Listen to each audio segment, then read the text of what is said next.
a new dog coming into an established dog's home, that dog, the things that are resources, he may never have had the experience of any other dog taking his stuff, leaning against his owner, putting the face by a bowl. So these are all new things. And you have to be there to guide how he feels about this. Because again, if you just leave it to them to sort out, you probably won't like how it goes. And just think about this. It's the lifetime, hopefully, of these two dogs living together.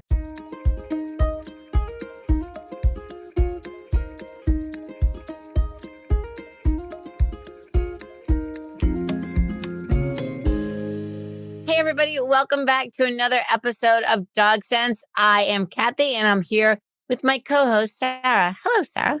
Hey, everyone. We have an awesome topic today that we get asked about all the time. I feel like we say that with every single time that we start a podcast, but it's true.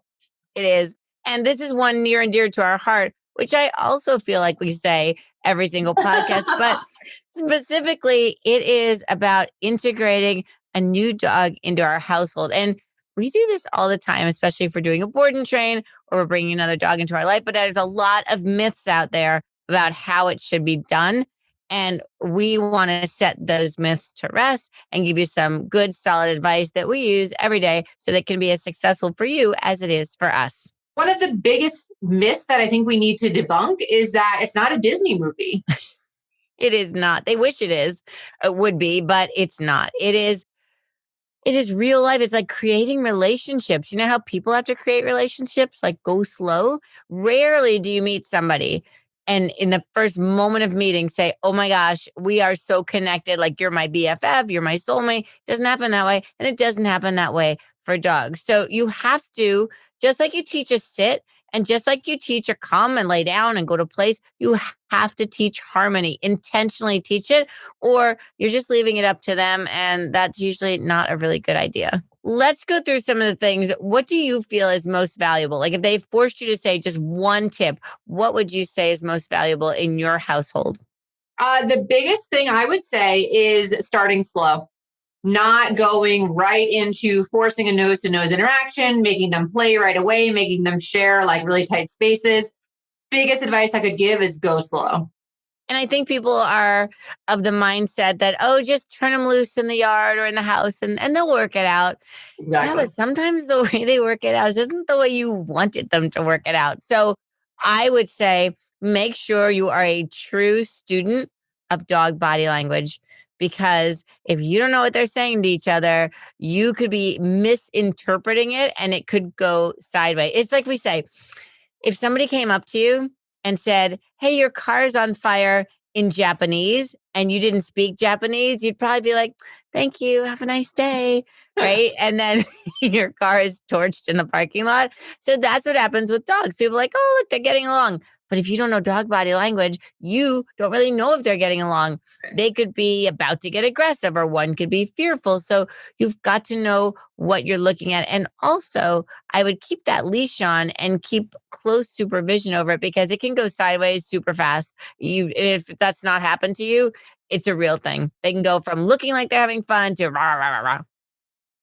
Yeah. I think another really important thing, a lot of times people get the second dog to entertain the first. And I think what's really important is to make sure, first of all, if you're going to go that route, this is probably a different podcast, but make sure that your dog is dog social and actually wants a friend. But also just building off of that is make sure that you have separate times with each dog, right? You still want your individual relationship with your dogs should be stronger than their bond to each other. And that's a really tough thing for a lot of people to understand. Right. And going back to your original point of you get a dog for your dog, like number one, you've got to be aware of the responsibility of two dogs, because one dog is one dog and two dogs are seven dogs. Like, right? Because it's easy to get your first dog, your unique one dog, but bringing that second dog in, it's like, Is it a good match? Is it the strengths of this dog? Do they play off the weaknesses of this dog? Like, you just have to really match it up better. And I know a lot of people don't. They just get another dog and they hope for the best. And sometimes it works out that way. But really, you have to make sure that the second dog is good for the first dog. You don't want to blow up your household. And to the people who say, well, my dog has issues, and so he's aggressive with dogs, so if I get another dog, he's going to learn to love dogs. That's not true, Oh because God. No. no. It Because makes me sweat just thinking about that. I know, and I'm getting a little bit warm myself. I'm like, oh no, don't do that. Yeah, your new dog is going to need training. Yeah. It's not going to be just like a trained dog who's going to come in and train your old dog. Like, no, this is going to take a lot of time, and it's going to take a lot of thought and a lot of planning. So that first meeting sets the stage. It's like when you have a first meeting with someone, like, how does that go?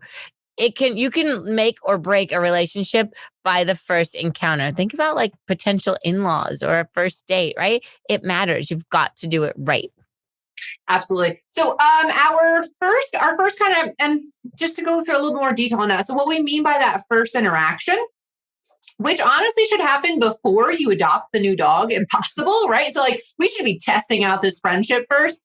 But one of our best pieces of advice and what we tell students all the time is to introduce them on leash and off property, right? Not in your backyard, not in your living room.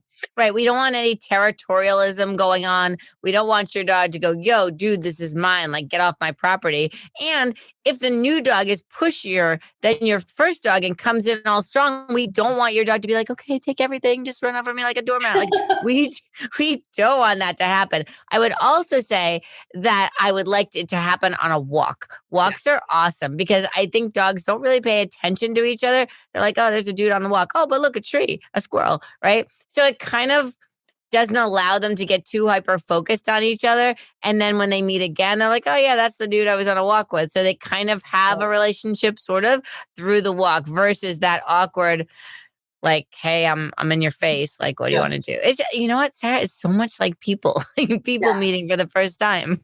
Yeah, if you go out on a like whatever, the first time you're meeting a new group of friends, you go on a first date or something.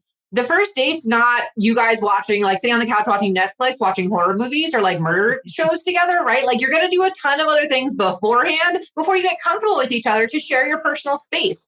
And we don't want to anthropomorphize it too much, but try to keep that in mind when you're bringing a new dog into the household. You got to take it slow and at the speed and pace that your first dog needs. Yeah, you want them to like each other. Like people bring home puppies all the time and they're like, hey, dog that's established, hey, meet this puppy who's annoying and is going to bite you a lot. And then when he does and you say, hey, dude, don't do that, I'm going to fuss at you. So like, that's no way to start a relationship. You have to understand. And again, this is probably another podcast topic about how to introduce a new puppy into your house with an established dog. But I don't want the first meeting of your dog to the other dog being all about, hey, you know what? This is mine. Don't touch it. This is mine. Don't touch it. Can you imagine if that's how your first date went? You're like, yeah, come over to my house. Okay, see all this stuff? Don't touch it. And I have issues with space. Like, you need to back off a little bit. Like, you don't want to do that. It's going to make everything start off on the wrong paw. I had to say it. It worked. And some of the other things that you can do for that. So it's going out on walks. Maybe it's going to hang out at the park together. Maybe it's going over to a friend's house or something that can be a different off-leash space for them. But you really want to make sure that you're taking it slow when you're doing integrations within your own home and within your own yard. And sometimes people think I'm going to bring treats, right? So I'm going to give a little cookie for good interactions. And that's cool unless your dog or the new dog is a resource guarder and feels protective and aggressive. So nothing is worse than being like, oh, and here's a treat for each of you. And then having a massive dog interaction. Yeah, we don't want to do that. So think this stuff through and make sure you're connecting all the dots. And you're going to get, if it's an older dog and you're adopting it, you're probably going to get a background. And they're going to say, this is the dog's previous life and blah, blah, blah. Sarah and I like to say, don't 100% believe it. Don't adopt the story. Like use your own eyes, do your own observations and testing and find out what you really have. Because many students have come to us and they've adopted a dog who is supposedly great with everybody and it gets home and it is great with nobody. even their dog. And so we have to unwind that and figure out where the issues are. So we don't want you to fall into that trap. Make sure that you know what you're looking at, do your research, spend some time with the new dog before you put your dogs together.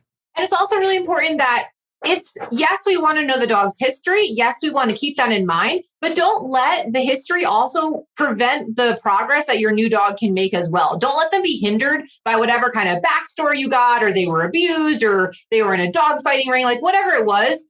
Give your dog set them up for success, like let them progress past that. Don't let that hold them back either, because we see that a lot as well. They say, oh, the dog was abused, he's never going to like other dogs were mean to him. Don't let that prevent you guys from working through it. And again, that all comes down to body language and working with a trainer, but keep that in mind.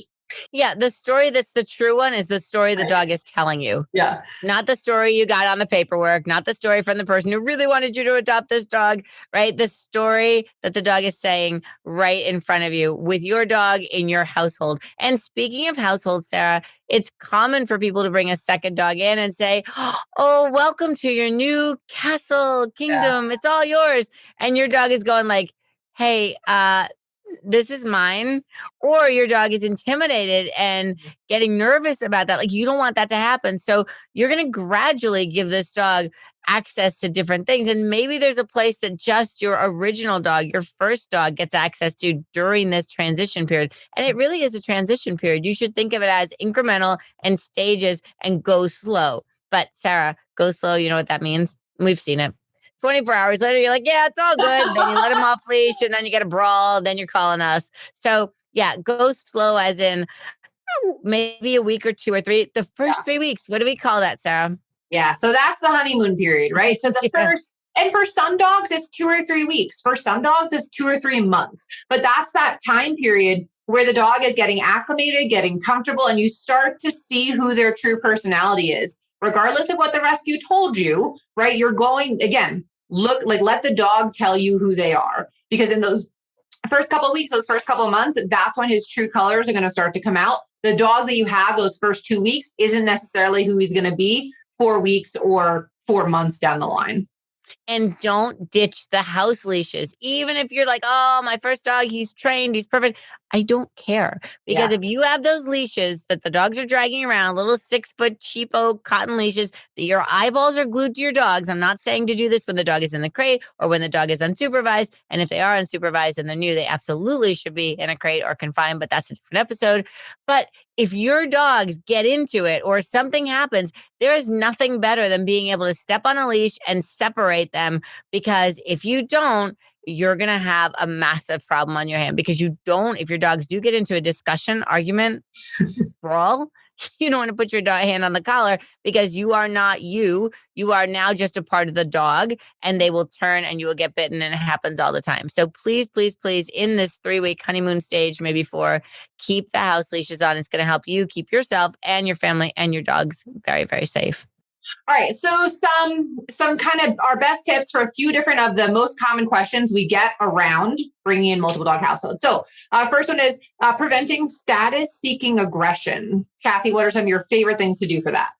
Oh, status seeking aggression. So that is when the dog is thinking that, you know what, I want to be in charge. So I'm going to see a bone that you have and I'm going to try to take it away. Or you're going to get through a doorway, but I'm going to get in there really quickly. And you've got to notice these things, and it's not funny, right, Sarah? People tell us all the time, oh my gosh, it's so funny. Like, he has one bone and then he sees his brother has one. He takes it away and he wants all the bones to himself. Ha ha ha. No. That's really a dangerous thing. And you could potentially then have a fight over resources, and we don't want that to happen. So you're going to monitor these interactions. We're not saying let them downstairs and go upstairs and take a shower or go to the store. Like, you have to note these little things and intervene, because if you allow it to happen, they're going to be like, oh, it's like Lord of the Flies. We're on our own little planet. And they're going to create these rules, and you're going to be a bystander. And, sooner rather than later, it could turn into Fight Club. So you have to be there to assist them in building the correct relationship, the one that you want to live with. Some other things you want to keep in mind. So where we may see a fight or a disagreement happen between two dogs who are getting used to each other, it's going to be around the couch or the bed or tight spaces, right? So one dog is on the couch, the other dog approaches. You're going to see body language that indicates someone's uncomfortable. A lot of times it also happens in the bed. Maybe your older dog has couch privileges and the new dog jumps on the couch. A lot of times where a fight breaks out. So what we mean by that is, so elevated height is elevated status to a dog, right? If they're perched up on the couch and the other dog is walking up from below, that's a lot of times where the fight's going to break out because the other dog is up above them. They're then going to instigate it. The thing with tight spaces, think like the hallway to the back door or the hallway to the pantry. Those kinds of tight spaces are a lot of times where a disagreement or dogs can get uncomfortable with a new dog because it's such a tight space. They can't get away. They can't get space. A lot of times the body language in those areas of the home can be a little bit tricky. Right. And if you're aware of this, you can prevent this from occurring in your household. But now that you're aware of it, you have to make your family members aware of it too. Like, this is an educational thing that crosses beyond just you. It has to be educational throughout your entire family and your dog sitters. Like, everybody who's going to be in contact with these dogs has to know what they're looking at. Now, Sarah, you and I are going to do a podcast on creating harmony in multiple dog households. So you look for that podcast. We're going to probably drop it in the next couple weeks. But I want to focus specifically on bringing this dog into the household. And so my last tip is going to be make sure they understand that you control all the resources. And Sarah, I think that people think a resource is the food bowl or a bone, right? But it's a lot of other things beyond that. Yeah, absolutely. So a resource can really be anything to the dog. So it could be blankets, it could be beds, it could be personal space, right? It could be the water bowl. A lot of times in multiple dog households, there's only one water bowl out. And if two new dogs are getting introduced to each other, a lot of times a fight can break out there too. What the dog sees as a resource can be a variety of different things around your home. So the safest bet is to pick those all up. And again, keep an eye on body language when the dogs are getting used to each other, sharing space inside with their drag leashes on. Pay attention to kind of what body language cues a dog is getting uncomfortable about. Sometimes it's also a crate can be a resource as well. Yeah. And you know what? If you have kids, if you know kids, if you were a kid, you totally see this with kids. So they have a play date and one comes over and the other has toys. And then the kid who's visiting is starting to take some of the toys from the kid. And the other kid's like, hey, these are my toys and I was sharing them, but now like, I think you're taking them from me. So remember that a new dog coming into an established dog's home, that dog, the things that are resources, he may never have had the experience of any other dog taking his stuff, leaning against his owner, putting the face by a bowl. So these are all new things. And you have to be there to guide how he feels about this. Because again, like we said earlier, if you just leave it to them to sort out, you probably won't like how it goes. And just think about this. It's the lifetime, hopefully, of these two dogs living together. So put your time in, make sure those first 3, 4, 5 weeks, maybe 6, go well, and that you've taught them how to navigate all of these new personal situations. And we feel that you'll be giving your dog the best start with their new best friend. All right, guys. So that was all of our kind of best tips and tricks for when introducing a new dog to your household. Be on the lookout. We're going to then go into a bit of a longer podcast going through all our best tips and tricks for then creating harmony for hopefully the life of your multiple dog household. And you may have a multiple dog household right now without a new puppy, without a new dog, and you've been struggling with this for months, for years. Don't worry. The next podcast that we do on this topic is going to give you solutions for all of your dog challenges. All right, awesome. Thanks so much for joining us, guys. As always, if you have any questions, you can always email us, info@kathysanto.com. We're also always open to any suggestions you may have for podcast topics. All right, guys, we'll see you soon.